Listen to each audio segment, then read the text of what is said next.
Hi, thanks for joining me for Purposeful Inspiration. Our topic for today is Dem Cyaa, and that's Patois for they cannot say anything about you. It is taken from Joshua 10, verse 21, and it reads, "And all the people returned to camp to Joshua at Makkedah in peace. No one moved his tongue against the children of Israel." So that's Joshua 10, verse 21. So what was happening for people to just not want to talk about the children of Israel? Let's look back at Joshua chapter 3 when we see the children of Israel crossing the river Jordan on dry land. No, that just seems impossible, but let's picture it. A set of people during the harvest, the Bible says it was during harvest time when the river overflows its banks. So the river was not at a normal level, it was overflowing its banks.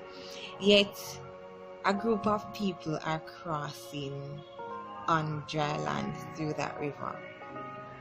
So that's one. Then two, they destroyed two cities, Jericho, which had a massive wall around it, and then Ai. So one, they crossed the river Jordan on dry land. Okay, then two, they destroyed two cities, and one was impossible to even enter, which was Jericho. It was impossible to enter Jericho because of the defensive wall that they built up. And then we see them fighting against 5 nations or 5 cities. So 5 kings. So this was the war that they were coming from. When it says, "and all the people returned to camp," they were coming from a war. So 5 kings, the kings of Jerusalem, Hebron, Jarmuth, Lachish, and Eglah. These 5 kings gathered their armies and decided to say, hey, we're going to attack a city called Gibeon, because the Gibeonites had made a pact with Joshua and the Israelites. So the Gibeon automatically became servants to the Israelites because of that pact. So these 5 kings were angry at the Gibeonites for doing that, so they were going to attack them. So Joshua, because they were servants now, because the Gibeonites were no servant of the Israelites, Joshua, they were automatically had responsibility over them. So they went to fight in their defense. So I'm just picture the 5 armies, 5 great armies, the kings of the cities of Jerusalem, Hebron, Jarmuth, Lachish, and Eglah. These 5 kings and their armies went up to fight. And it is in this is Joshua 10 now. And the Bible records in Joshua 10 verse 11 that the Lord rained hailstones down on the armies that were opposing the Israelites, and the hailstones killed more men than the army of the Israelites killed. So God alone, fighting on behalf of the Israelites, killed more people than the Israelites themselves could have killed, just using hailstones. So alright, then the people saw rather that God was actually fighting for these people. And then not only that, Joshua captured the 5 kings. So these are the army commanders, the heads, and locked them up in caves. And then he slaughtered the 5 armies. Practically wipe off everybody. Some ran away back into their cities, but many of the armies, many people out of the 5 armies died. So we're going to look at this, right? 1, they crossed the river Jordan. 2, they destroyed 2 cities before. 3, they defeated 5 cities, 5 armies combined together as one. 4, God rained down hailstones to kill people for them.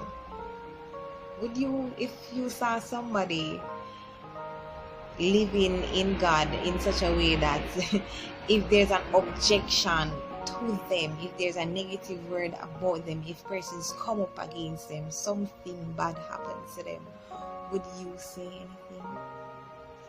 So let's look at the words moved and tongue.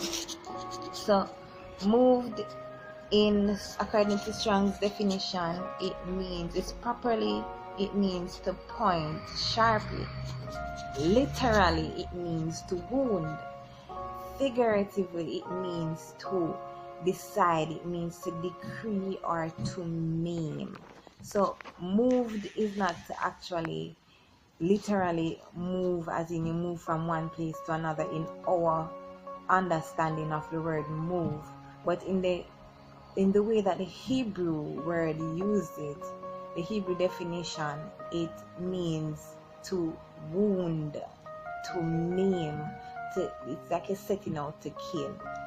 The word tongue, it speaks of the literal tongue, but it's not used it is used to say, according to BDB and the Strong's definition, it means to use the tongue to slander and to accuse.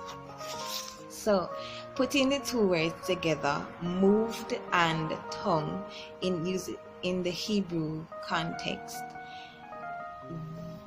the intent of these people were to slander, to use the tongue to destroy the reputation of the children of Israel. However, because of the things that they saw, the things that are listed before, no one dared to say anything slanderous, to say anything that was not true, to say anything that could damage the reputation of the Israelites. Nobody dared to do that because they were so fearful. And I want us to apply it to our lives, to your life. If we just allow God to fight for us, if we just allow God to direct our steps, to direct our words, to direct our actions, then in cases like this, there will be people who will see and blind, hear and deaf. There will be people who see what God has done to your enemies. There will be people who see what the miracles God has caused to happen in your life, and they will refuse to say anything negative about you, out of fear for God, the God that you serve. Whether or not they serve this God, they will see what God is doing in your life and refuse to even gossip, refuse to tear you down, refuse to participate in slanderous arguments, refuse to tell lies on you. People will just see the goodness of God in your life and refuse to chat you. So be encouraged. There are some people who will see you not say anything. There will be some people who will hear about you, but because they know the God you serve and they know of what God has done in your life, them can't chat you. They won't be able to say anything negatively about you. They won't be able to tear, they won't even attempt to tear down your reputation. They won't attempt to make you look like a bad person, to make you seem like the enemy. There will be people, because of what God is doing in your life and what God has done in your life, they will not be able to say anything about you. Be encouraged. Them can't chat you.